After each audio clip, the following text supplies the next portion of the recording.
talk about the little things that run the world. You mean humans don't run the world? We thought we were in charge. But as E.O. Wilson says, if all mankind were to disappear, the world would regenerate back to the rich state of equilibrium that existed 10,000 years ago. If insects were to vanish, the environment would collapse into chaos.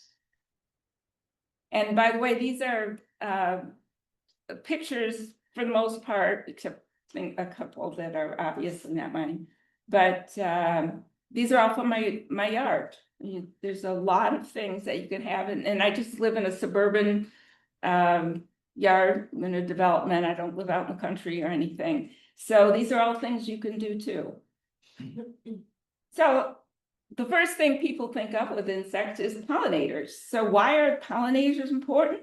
Well, 1 out of every 3 bites of food we owe to the work of pollinators. And plants important for wildlife, this is winterberry, need to be pollinated. Now, you would never buy the winterberry shrub for the sake of its flowers, they're tiny little flowers, but the bees just love it. And to get those berries that the birds love all winter, they need to be pollinated. In fact, about 3/4 of the world's flowering plants need to be pollinated.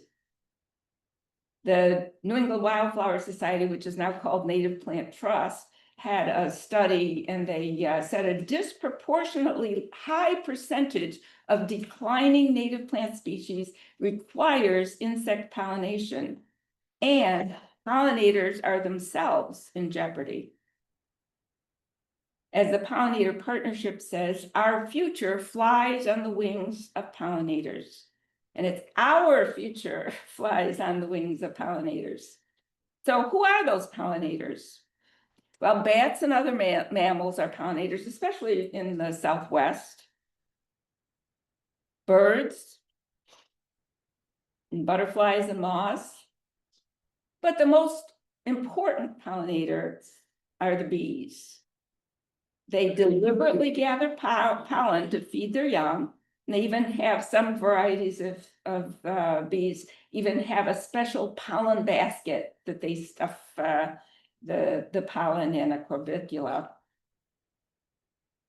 They have hairs that attract pollen grains, and they have something called flower constancy. They focus on one kind of flower at a time, providing that cross-pollination that's needed.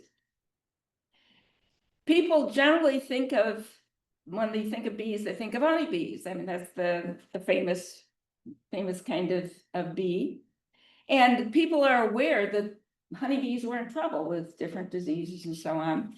And I had someone, when I first did this, probably 15 years ago, someone in the audience said, it's too bad I only have bumblebees, because they figured it's only the honeybees that are important. And so a lot of people started putting hives in everywhere because they wanted to help save the bees.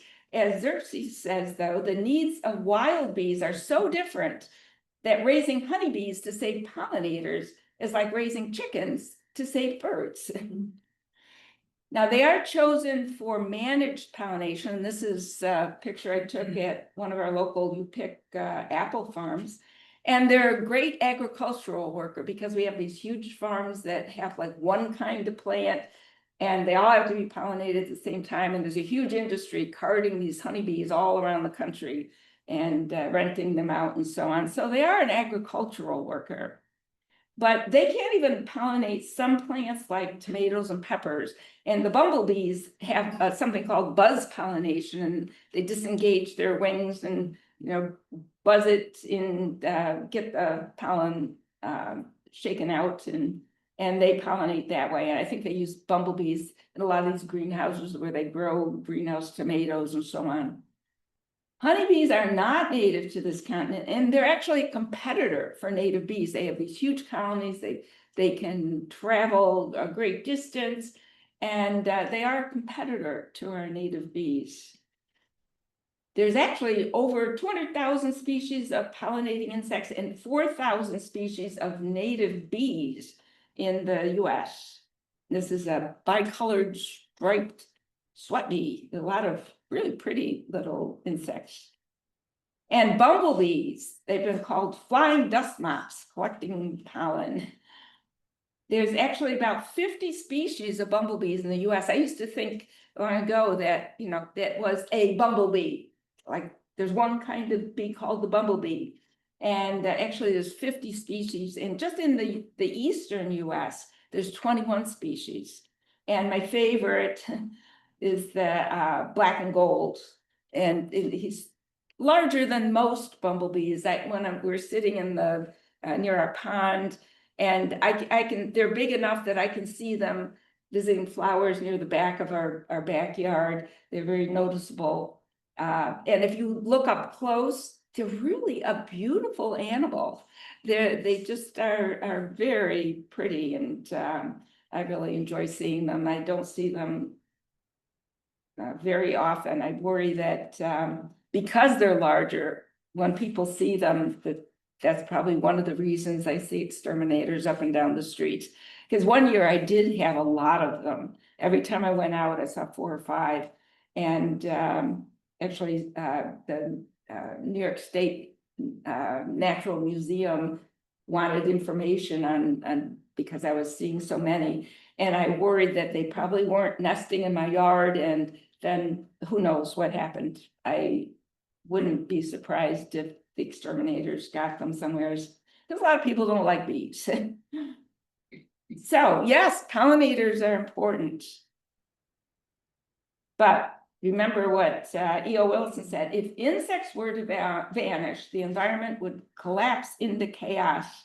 And it's insects, not just pollinators.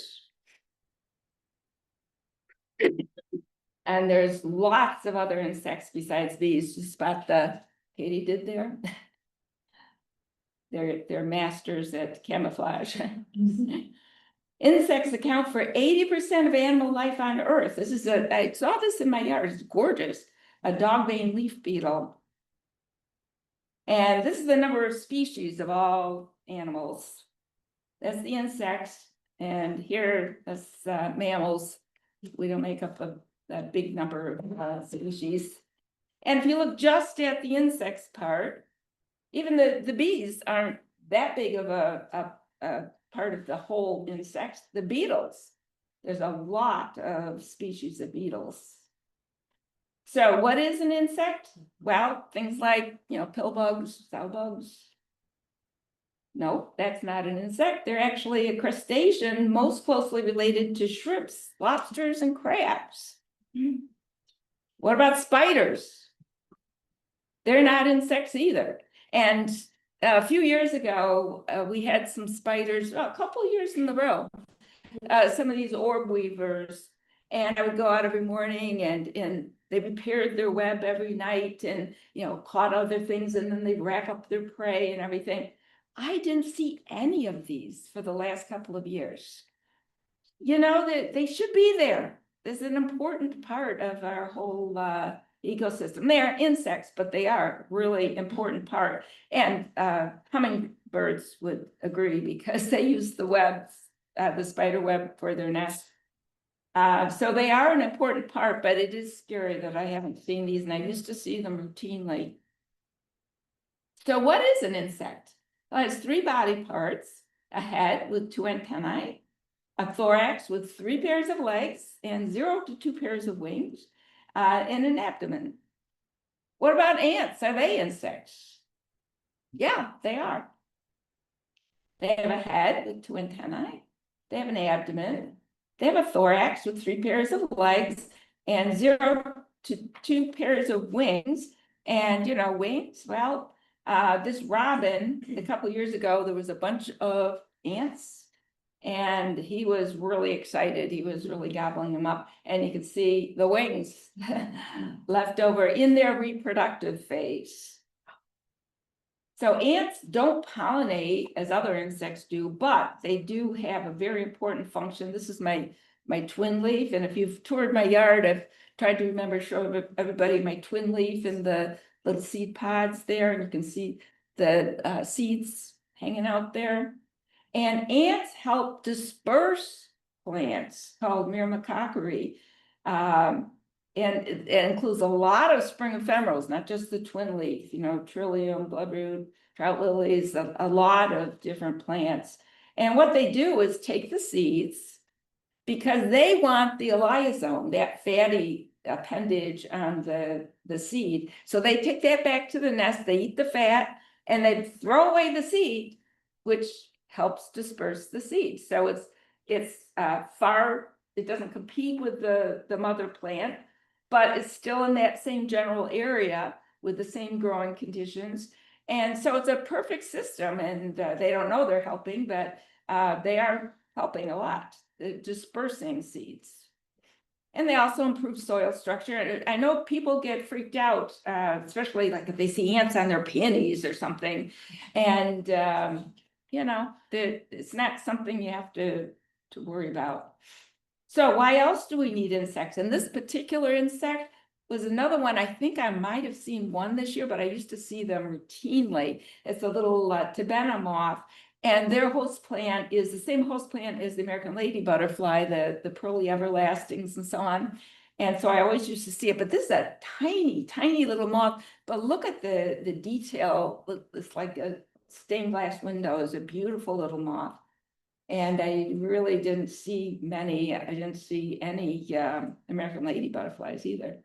Some are parasitoids, which control pests. Here's one all over a caterpillar of some sort. The little green things are the wasp eggs. Some are scavengers, cleaning up waste. Now this was down in our North Carolina property, and these dung beetles are really important in Australia. They imported cattle that weren't native to Australia. And then they found dung everywhere. It's because the dung beetles down there were used to smaller poop, like marsupials and so on. They had to import dung beetles to match the cattle. We forget about how important all these little things are, but they have an important service. And it's just amazing watching them roll this little ball of poop around. They're recyclers, returning nutrients to the soil. You can imagine, this is called sarcophagus flesh fly. You can imagine what his role is. And we did have a dead deer in our woods down in North Carolina. And so we watched every day to see, what was using it, vultures and everything. And there was also that flesh fly on that dead deer too. And they also help wood decay and become soil again. And most are themselves food for much of the food web, which is a really important role insects play, and birds especially, that we notice. So what's the problem? Well, in the past, you go on a trip and you have to stop and wipe down the windshield because there were so many bug splats. We don't get that anymore. And it's called the windshield effect, or the windshield phenomenon. There's actually over 40% decline in insect species. A third species are at risk of extinction. Greater than 75% decline in insect abundance. And of course, a lot of people think this is really great because they don't like insects. And they think of insects as a nuisance. But they don't realize, from the UN environment, they don't realize that without them, we are doomed. And the UN says insect declines are a stark warning to humanity. It's been called insect apocalypse, insect Armageddon. But USDA says this is the biggest general threat to our food supply. Insects sit at the base of the food web. If they go down, so many birds, bats, spiders, and other predators. And this happens to be a hummingbird clearwing moth, not a baby hummingbird. And I have these, they especially seem to like the Monarda fistulosa. I often see them there. When I see them, I see fewer of this last couple of years, but someone was in the yard and they did spot one and they said, oh, look, a baby hummingbird. And so people do think that's, baby hummingbird, but it isn't. It's a moth. It has credible potential to alter the shape and structure of terrestrial ecosystems. So why the decline?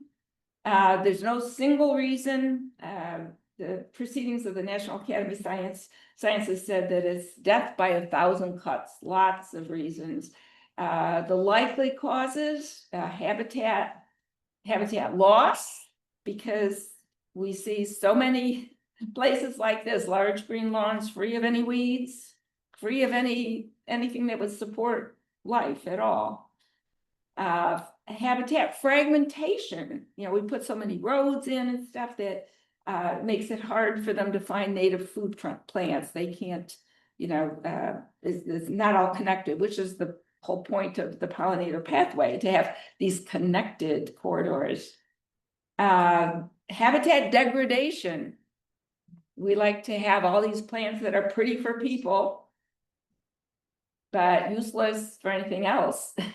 Non-native plants degrade habitat, like these are just from my local mall. They plant all these pretty plants, the burning bush, you see the in the background, the barberry, and they escape to natural areas and degrade that also.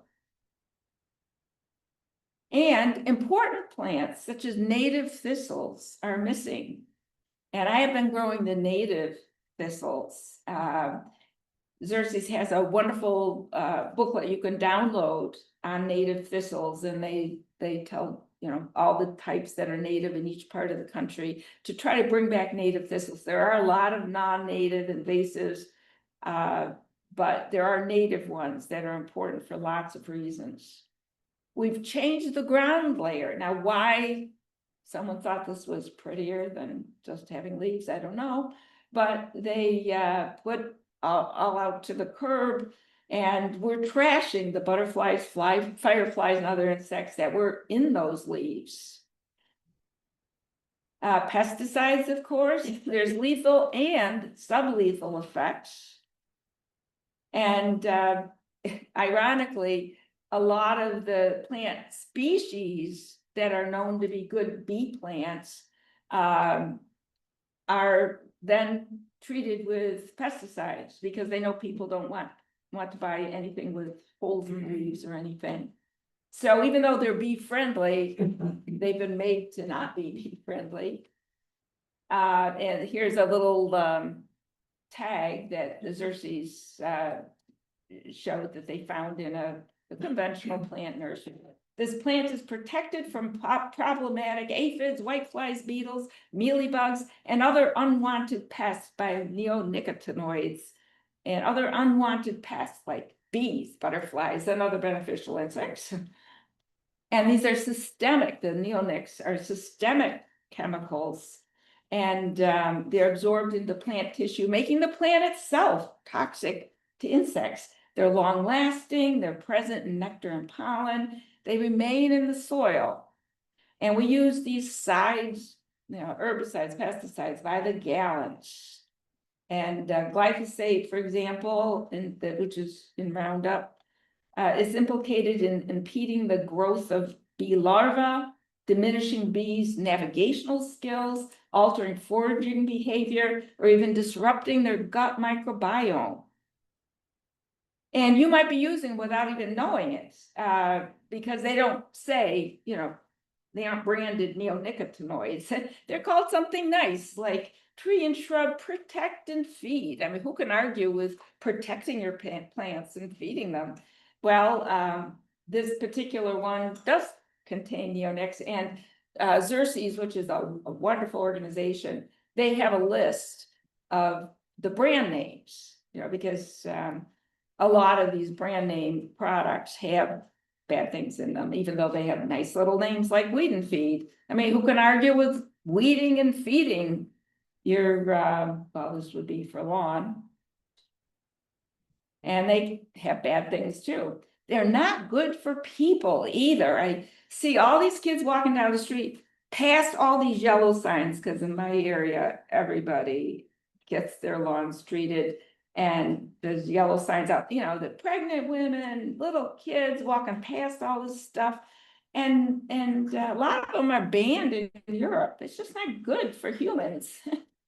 So people, they want to do the right thing. They think, I'll get organic pesticides because, that's what you do with food. You get organic food because you don't want food with pesticides on them. But again, Xerces has a really useful sheet of organic pesticides. And organic pesticides, first of all, they're using them because they kill insects, otherwise you wouldn't buy them. And they may be natural chemicals in them, but they're in much greater concentration than would ever be found in nature. So that's not really a solution. There's still pesticides, and that's available at Xerces. Xerces has a lot of really good materials like vinegar, or the pyrethrum. Yes, high danger to our bees. So another option people think is, I want to avoid pesticides. Well, bug zappers, there's no chemicals there. They do work. They do kill bugs. But the only problem is most of the zapped insects are beneficial beetles, moths, ants, and midges with parasitic wasps that control insect pests. And it's likely to impact the nighttime creatures like bats and nighthawks that depend on nighttime insects for food. And by the way, they aren't so great at killing mosquitoes, which is why people get them. But mosquitoes are looking for that carbon dioxide because they're blood eaters, they're not going to be attracted to the light. But and Talamy, I believe, has an ongoing or has done an experiment on actually counting what gets killed, and it's a lot of the beneficials. Introduced species. And we do have an official New York State insect, the 9-spotted ladybug, as a very beneficial native species that was the most common ladybug in the Northeast, which is why it was made our state insect. Until the 1980s, when they began to decline precipitously. And they suspect, you used to get biocontrols and they used to sell like, I don't know, bags or whatever of ladybugs, and I assume they're probably Asian ladybugs. They may have brought disease, eaten the prey used by the 9-spot, or even eaten the 9-spot itself. They don't really know for sure. Cornell has a lost ladybug project where they ask that if you see one, send in a picture of the ladybugs you see, and they were actually selling larvae of the 9-spotted. And I didn't notice that they did that this last year, but previously they had, to try to get this reestablished. Many other introduced competitors of native species, like the cabbage moth, the Japanese beetle, the brown marmorated stink bug, which is, we do have a native stink bug, but this is the non-native that causes a lot of problems. Climate change. The insects that come out in the spring might have for many, many thousands of years relied on certain plants to be there when they came out. And that's not always happening because of the difference in temperatures and so on. So they're out of sync. They're becoming out of sync. And so that's a problem. Also, with more CO2, it's producing less nutritious food for insects. As the University of Oklahoma says, these fast-growing plants end up less dense in nutrients, such as nitrogen, phosphorus, and sodium, more like iceberg lettuce than kale. And increased temps may change the bees' rate of development and reduce their survival rates. This is NC State research found that bee abundance in Raleigh declined 41% with every 1.8 Fahrenheit increase in temperature. And of course, all the droughts, floods, and extreme weather events that come with climate, they can't be good for any living things. And various pollutions, light pollution is a big one. There we are. And half of all insect species are nocturnal and depend on darkness and natural light from the moon and stars. An artificially lit night reduces their chance of survival. And we usually use white light bulbs that emit cool wavelengths of that most nocturnal insects are attracted to. Talmy in the last Wild Ones webinar had a nice explanation of all this. And it's bad for people too. There's a really interesting book called The Inner Clock about our own circadian rhythms and how modern life has disrupted them. A really interesting, very readable book. The library has it. I read it in the library book. Noise pollution. Animals use sound for a variety of reasons: to navigate, find food, attract mates, avoid predators. And the noise pollution makes it difficult for them to accomplish these tasks, which affects their ability to survive. For example, one example, they can cause caterpillars' dorsal vessels, the equivalent of their heart, to beat faster. And it's bad for people too. I remember reading someone who had lived in New York City and moved upstate because they wanted to escape all the noise. Ha! They didn't know that all weekend and during the week you hear, as soon as one person turns off their lawnmower, then they're onto the leaf blower and the next person does it. It's like noise all weekend. Microplastic pollution. When bees are exposed to microplastic pollution, their memory gets so muddled they may forget the scents associated with sugary rewards, and pollination may fail. And that's bad for people too. You've probably read the stuff about, like, we have a teaspoon's worth of microplastics in our brains and everything. Scent pollution. Nancy Lawson is all her stuff, but this is one of her books, Wildscape. She found that bees pick up visual hints, but getting close enough to see such cues could require a scent trail. A scent pollinators could have detected from a kilometer or more away during pre-industrial times might travel less than 200 meters today. And another likely cause of the decline is fear and intolerance. I have a ton of these really beautiful great black digger wasps. They're like blue metallic, and they especially liked the mountain mints. They were all over there. And I imagine a lot of people would freak out because they're fairly large. This is one of the ads we got in our mailbox, and I blotted out the name to protect the guilty. But have 5 friends. You can clear out the whole neighborhood at once. Get everybody together so there's no insects anywheres. Yeah, and people might say, aren't insect bites and stings too dangerous to take a chance on? Well, there were 70 to 100 deaths in a year from various bee stings. In the same year, more than 42,000 deaths from car accidents, over 2 million injuries, 7,500 pedestrians killed. And in that last Talmy webinar, he listed a whole bunch of things that kill more people than insects, including, I don't remember how many, maybe 8 deaths a year from people sticking their fork into the toaster. Maybe survival of the fittest, I don't know. But, there's a lot of dangers in the world. And yeah, do we ever suggest that we don't go recreational shopping because cars are too dangerous? And they are, especially people, they're looking at their phones when they're driving and so on. And the people who die from those insects, that's, they probably were allergic. And if I, had that problem, I probably would not encourage insects in my yard. But with the words bees and wasps comes the compulsory throwing up of the hands and the obligatory screaming. Let it all out, folks, and get over it. With the exception of people who are deathly allergic to bee or wasp stings, almost no one need fear these insects.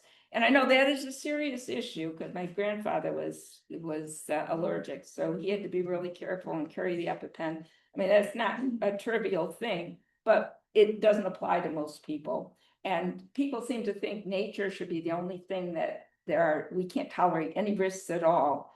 And bumblebees and solitary bees aren't aggressive. The males can't even sting, and they aren't going to bother to sting you unless you're really, putting them in danger. I know one time I got stung in the backyard is they were sitting on my the opposite side of the clothespin, and I went to squeeze it and squashing it. So you can't blame them for stinging, but in general, they're people pet them, and they just are too busy with their own life to be aggressive. And the other solitary bees, and the bumblebees aren't solitary, but solitary bees, they aren't aggressive. Another thing that bothers people is that something is eating their leaves. I know that someone stopped by and they said, my leaves have holes in them. What am I gonna do about it? And so people get really upset. They expect perfect leaves. Well, Talamy has a 10-step solution for this. And this is the same tree that the first picture was taken from. Take 10 steps back and you won't notice them. And remember that if your plants are untouched, they aren't participating in the food web.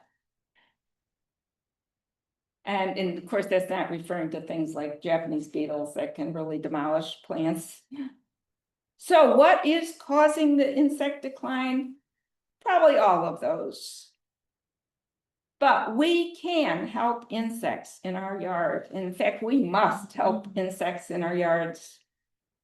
The good news is that more people are taking action. And what was really surprising and encouraging to me is that during that Talamy webinar just last week, I think it was, there were over 4,000 people logged in nationally. That's amazing. I mean, you aren't the only one. If you start, changing your yard to support insects, it is, I mean, I wish it was happening faster, but it is happening.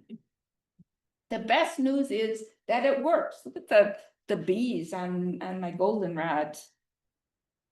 We can do a whole bunch of things. Plant native plants, of course.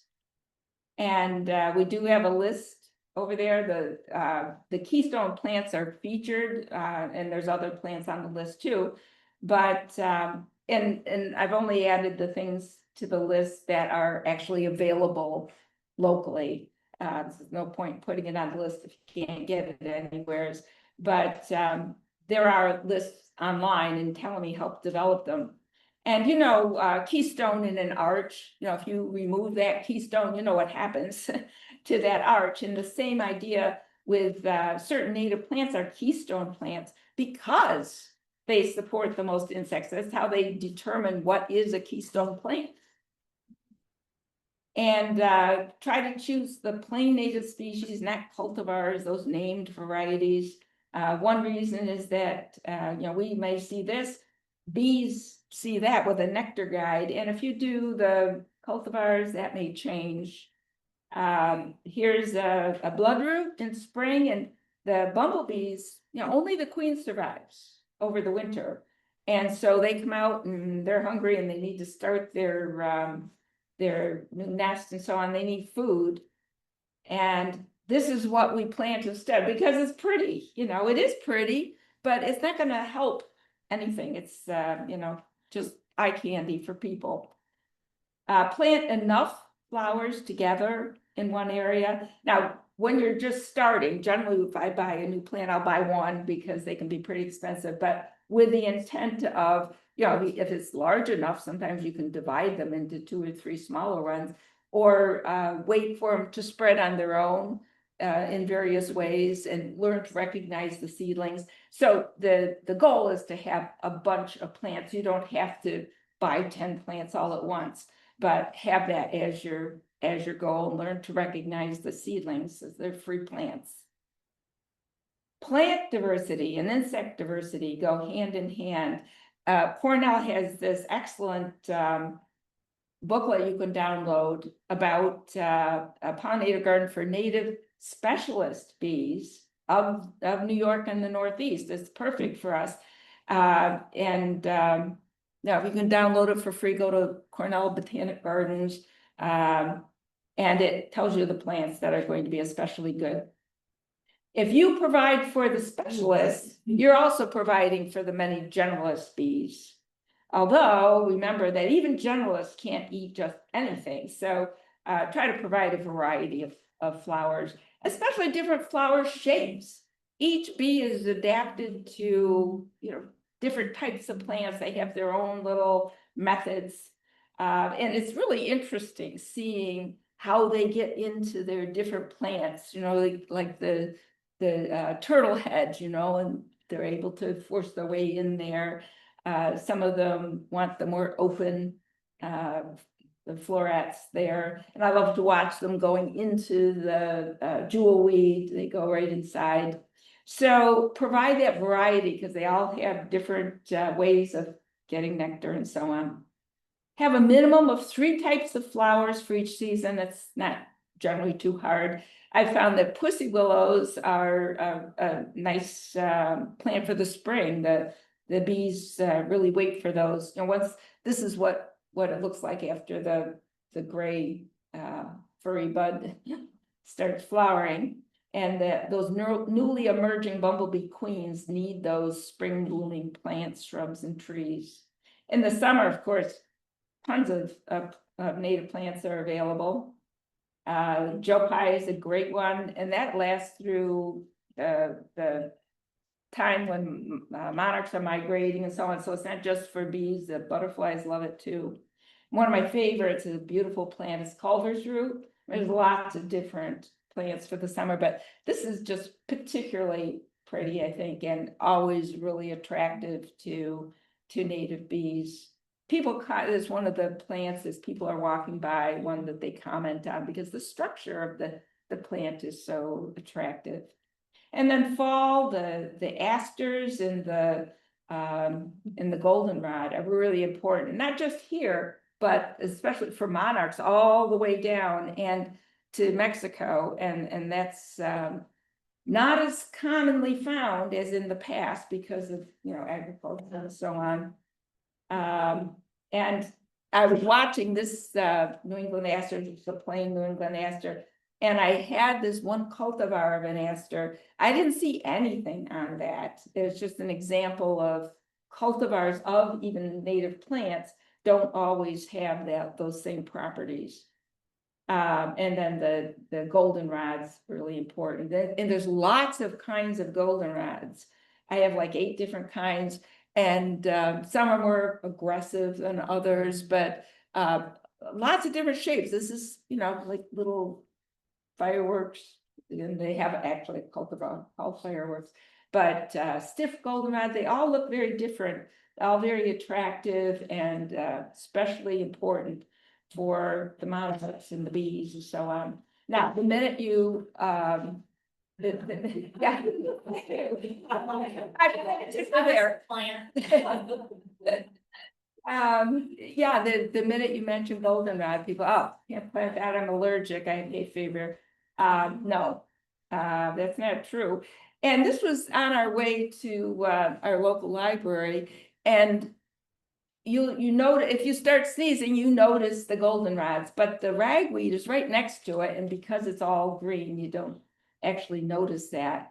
But they're the goldenrods are the ones you notice. But goldenrods have less pollen, it's stickier and heavier because the plant can rely on insect pollinators.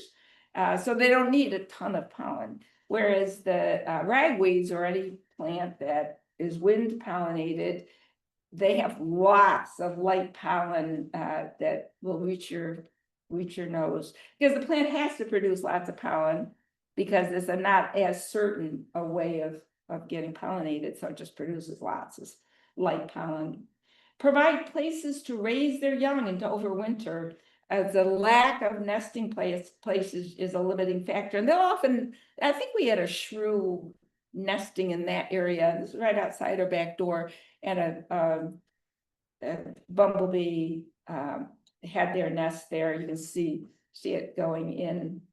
This was in our front yard here on the left, just in the different, the stuff that was left there and going in, and yeah, they didn't mind us, you know, this was really close to our back door. You know, they've got their own stuff, they don't bother with us, but especially, you know, because I'm taking pictures all the time, they don't seem to mind. They need direct access to the soil to excavate and access their nests. That's why the mulch, you know, that everybody seems to feel they need is not so great. And about a third of native bees are solitary wood nesters, so that the logs lining my paths in the front yard are actually part of the habitat too. And some of them are leaf cutter bees, which are really amazing. It looks like they took a little the hole punch. It's just amazing how they do that. A lot of them, there's they have their favorite plants. Some of them like red buds, so you'll often see these little circles in the red bud leaves. But and this was the bayberry up on top there. So that's really fascinating to see. And I saw some taking, we had someone had put out part of a trunk, so we had it upright. And so I saw this leaf cutter bee going down into the hole there, and then they separate into cells, you know, where they lay their eggs. So they use those little parts they cut out. And snags, of course, can be a place to raise their young. Some insects raise their young in water, like the dragonflies, which also I've seen a lot fewer of. I used to have lots of them and lots of different species, and I only saw a few this year. But avoid those merely decorative ponds, especially the ones with fish, because the larva would be down in the bottom of the pond for a year or sometimes more, I guess. Xerxes has a lot of good information on dragonfly ponds and stuff. And many insects raise their young on the leaves of native trees and shrubs, especially oaks. That's why oak is always at the top of the biodiversity list of the keystone plants. Talmy has a nice book on oaks. And then the important thing, now here you've attracted these insects to lay their eggs on the oak leaves, and during the winter, a lot of them will drop down underneath. And that's just, you know, the way it happens. They lay the eggs up there and then they overwinter underneath. Well, this is our local elementary school. So the good thing is they planted a row of oaks, but they don't have any soft landings. They don't have any shelter habitat for the winter. So there's no soft landing there. And so then they mow and, you know, chop them up. Soft landings, this is our front yard, include diverse native plantings. So if they drop down from the trees, they'll be overwintering in that area. We leave the leaves and so on. And the soft landings include leaf litter, plant debris. And then you can see in the spring, the little, the trout lilies coming up. So, you know, the plants can come up through leaves. That's what they did for many thousands and thousands of years. Leaves are not litter. Lowe's had what they thought was a cute little saying on their leaf bags: free leaves, twigs, and stuff, asterisk, and maybe some bugs. It's not as funny as they think, because we are literally, you know, putting them in bags and throwing away the fireflies and all that would be for next year. And delay the spring cleanup. I found this little woolly bear on May 17th, which was long after people in our neighborhood had cleaned up their yards. So this little guy would have been cleaned up and put in a bag and sent to the trash. And just people always want to know, what do these woolly bears become? Because this is just the caterpillar stage. They become an Isabella tiger moth. So that's what they'll become. They get a chance. And so save the stem. Xerxes again, and we used to have these handouts. We need to get some more of these. How to create habitat. It shows each season what's happening inside that stem. So, and that's available on the Xerces website, but that would be, we're out of the handouts there. But something's happening during the year, so we can reduce or eliminate pesticides. That's good for kids too, if we did that. Hand collect some things like Japanese beetles. I get some small little plastic jars or whatever, you know, you have. And I put them around the yard full of soapy water. And so that they're especially close to plants I know that Japanese beetles like, because they have their favorites. So if I see a Japanese beetle, the little jar is right there and I can just grab it and stick it in, especially in the morning and evening when they aren't quite as you know, able to fly off. They're slower in the morning and evening. And so you can just collect them. They don't sting or bite or anything. And you just, you know, drop them into the soapy water. And yeah, we were doing that even at our old house before we had kids. It's John in his younger days doing the same thing. Instead of Mosquito Joe continually spraying adults, Talamy recommends the Mosquito Bucket of Doom. And he shows this on the Homegrown National Park website. And his point is that with the Mosquito Joes, what he calls them, you know, these spraying projects, you're killing the adults. They've probably already laid eggs.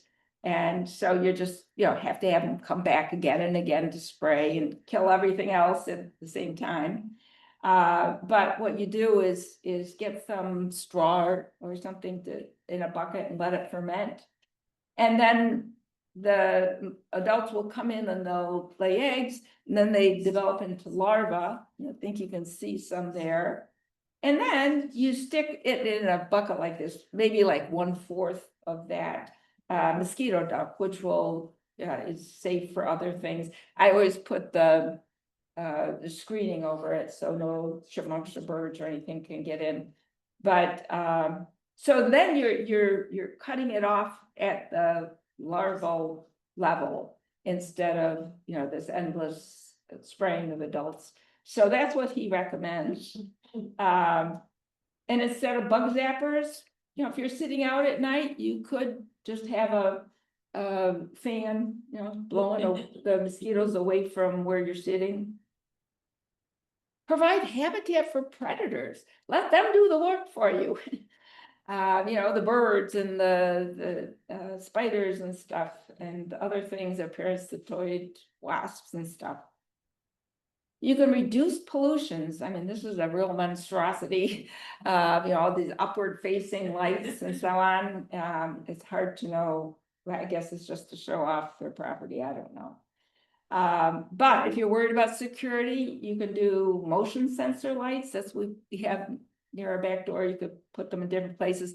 It doesn't come on unless someone walks in front of it. And it's kind of handy because when we come up to the door at night, it turns on and we can find our keys and stuff. But it doesn't stay on that long.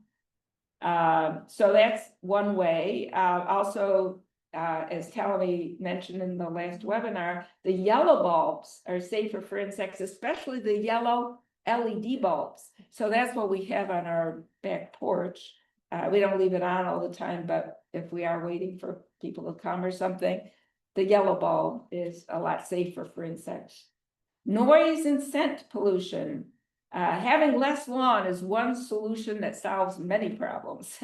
And that's about all the lawn we have. So you can, instead of the noisy gas mowers we have for our little lawn, we have an electric motor. They're very quiet and less directly polluting. I know they get electricity from wherever we generate electricity, but I think in general it's less polluting, certainly less noise and scent pollutions, reducing pesticides, which have their own unique smells, and you know, just raking the leaves instead of those leaf blowers. Leave space for a solar dryer. You know, that's that, you know, saves energy. It's a climate change thing, but it also, the dryer evidently is, you tumble the clothes made of non-natural fibers, and it releases more of those microplastics, and then you're venting it out into the air. And I haven't used my dryer for probably 20 years. I have one in case I need it, I guess. We use it to store towels in, but I either dry outside. Lately I've been drying, it's just the two of us, so we just put the inside things, dryers in the living room. I just leave them in there. And then I don't have to worry if it's gonna rain or whatever. I just hang them up on the dryers inside.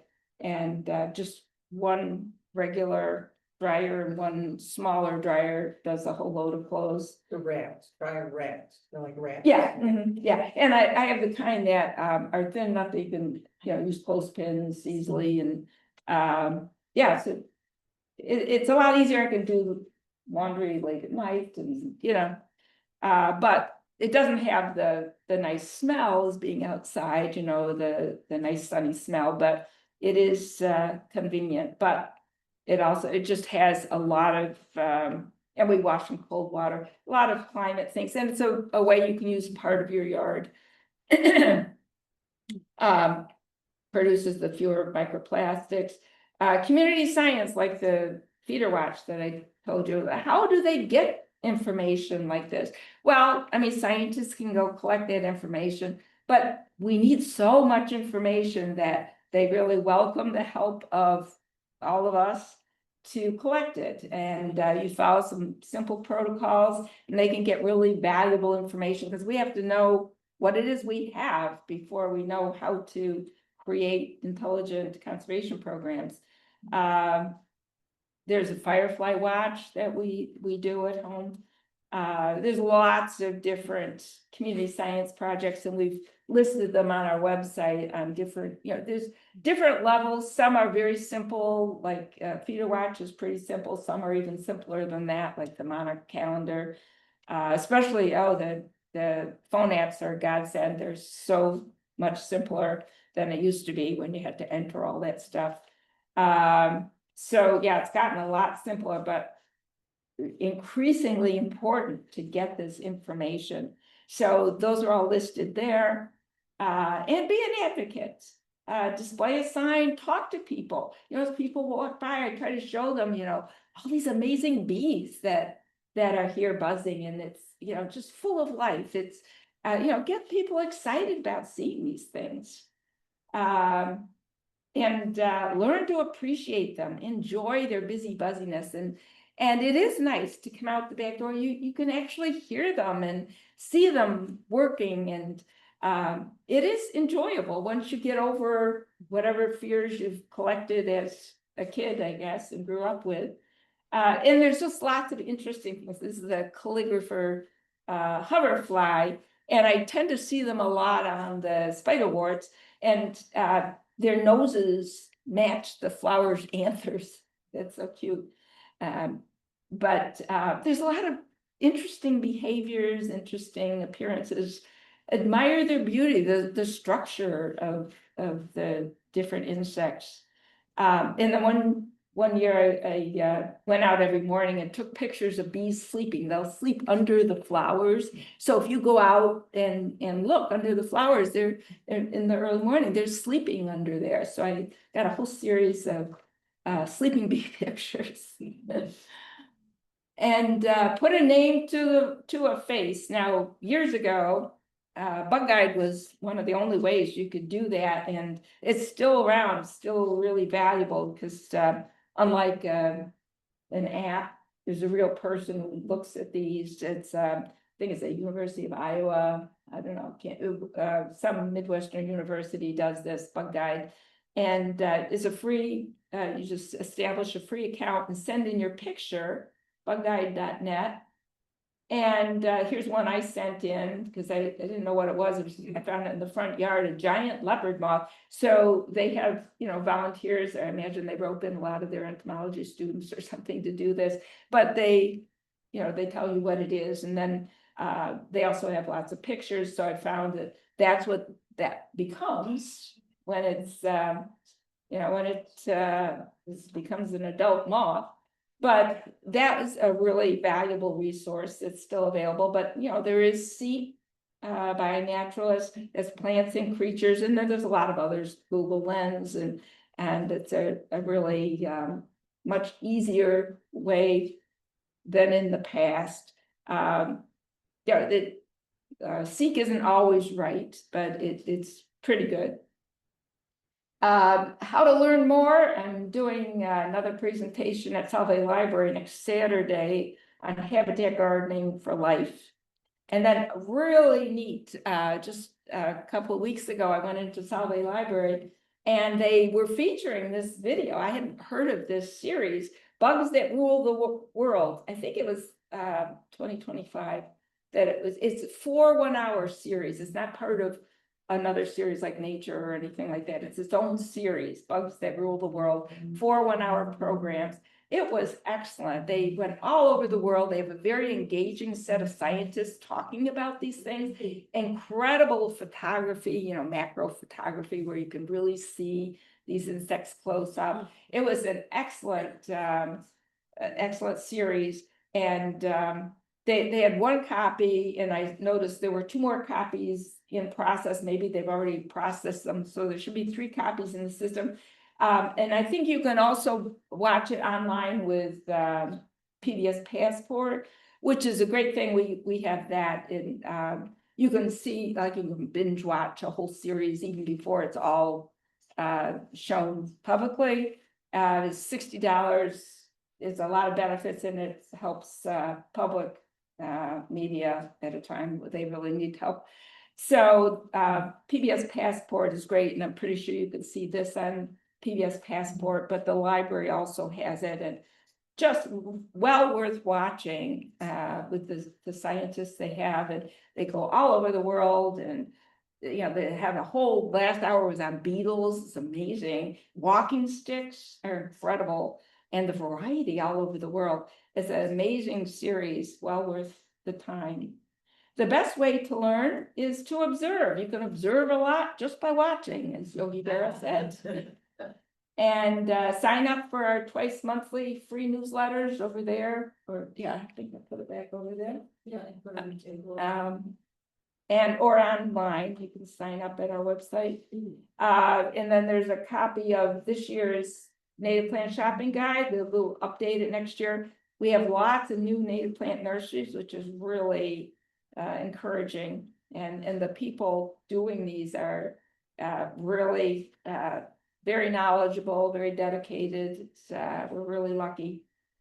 And then the books. Now, these were the original books that I always pointed to, the Talamy, Bringing Nature Home, Living Landscape, Sarah Stein's Noah's Garden, but there's additional ones like the Nancy Lawson's stuff is great. She also has a website, Humane Gardener, Nature of Oaks, Nature's Best Hope, and he has one for kids, young readers edition of that too. And the newest book, How Can I Help, which is excellent. I would recommend reading one of his regular books first, because this is a series of questions. His regular books, kind of more organized kind of thing, but the questions were fascinating and covers things in more detail than the original books, but they're all well worth reading. But one thing is already clear: the fate of the world's insects is inseparable from our own. This is us. There's the gray circles, all the people who have ever lived. We're this little circle there. The unborn generations, according to the UN, and they're assuming that the population stabilizes at some point, trillions of people in the future. We've got to be good ancestors. This is our oldest grandchild when he was 5 years old, quite a bit shorter than John. Just 10 years later, and his brother's going to be even taller. his brother's 13 and he's already tall. But those 10 years happened so fast.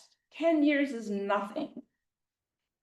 Today's 8-year-olds, in just those same quick 10 years, will be 18 years old, going out into the world. This is what we're leaving them.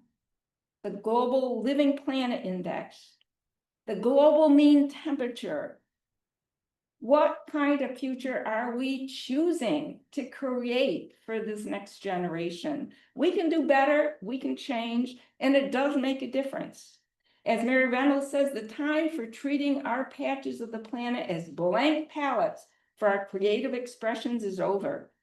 Now we need to become guardians, not gardeners, to weave the web of life back together, patch by patch. You can help weave that web of life back together, not just for the sake of the bees, but for the sake of all future generations.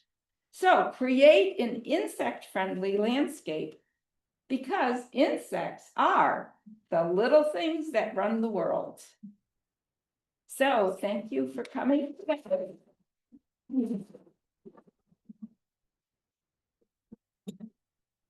And you can see, we get more and more chapters all the time, which is really great, and more states. Janet. Yeah. I just wanted to mention the last newsletter where you sent out the gift link to the New York Times article where they were talking about lawns. Yeah.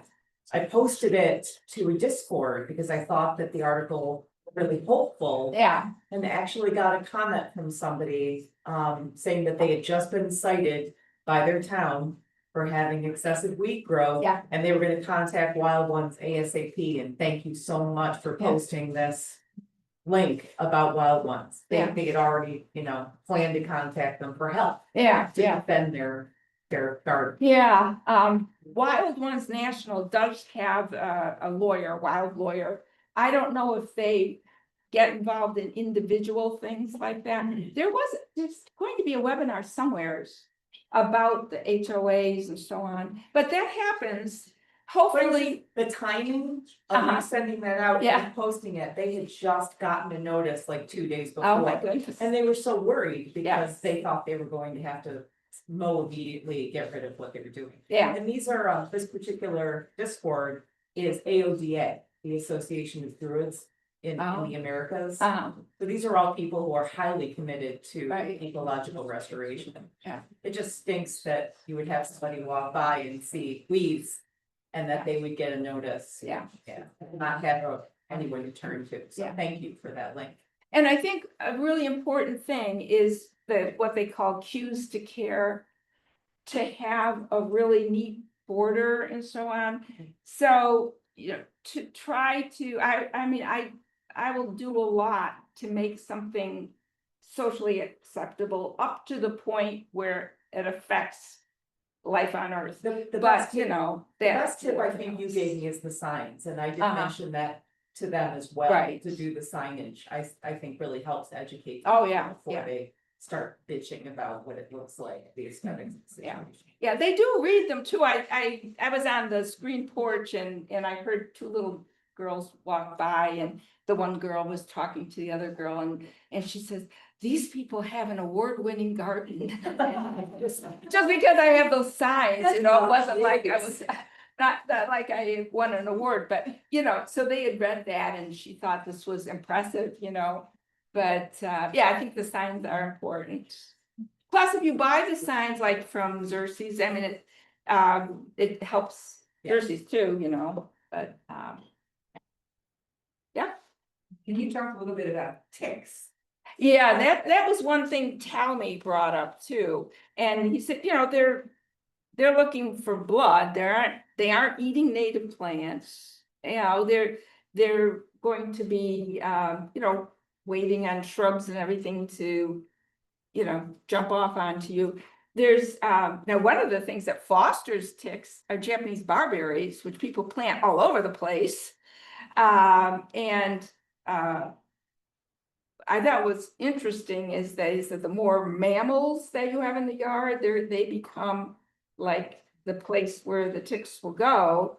So I think of all our little chipmunks and stuff as our tick patrol. But you know, I know that there's organizations that say don't have leaves, you know, because you're gonna have to, I don't think the ticks are in there. Talmy presented quite a bit of information about that, you know, because of the, you know, being a dead end for that, any diseases and so on. It's a real barrier because there's been so much information about it. You know, you look at the alternative of not having all that stuff. So we're basically saying, you know, who cares about future generations? We'll destroy what we want to destroy so we don't have to worry about anything. But I think there's a lot of false information. It's not that they're going to be living in the leaves and all that. And things like possums eat a lot of them. And Japanese barberry harbors a lot of them. But Talmy had a really good section on that because it does come up, you know. It's unfortunate that I think a lot of the conditions, you know, we're having deer invade the area because we got rid of all the predators. So the, you know, deer come in everywheres, and we also get rid of all the other little mammals. You know, we don't want the possums and stuff. I don't know why, because possums are pretty benign. But yeah, I would recommend listening to Talmy. He has a lot of good information, and he's the entomologist, so he knows more than I do. But it's a big barrier. Yeah. You mentioned many pesticides and herbicides are illegal in Europe. Many of them are also legal in Canada. The same companies who sell us these things make different products for Canada. Yeah, yeah, and for foods too. Yeah, they make different things for Canada.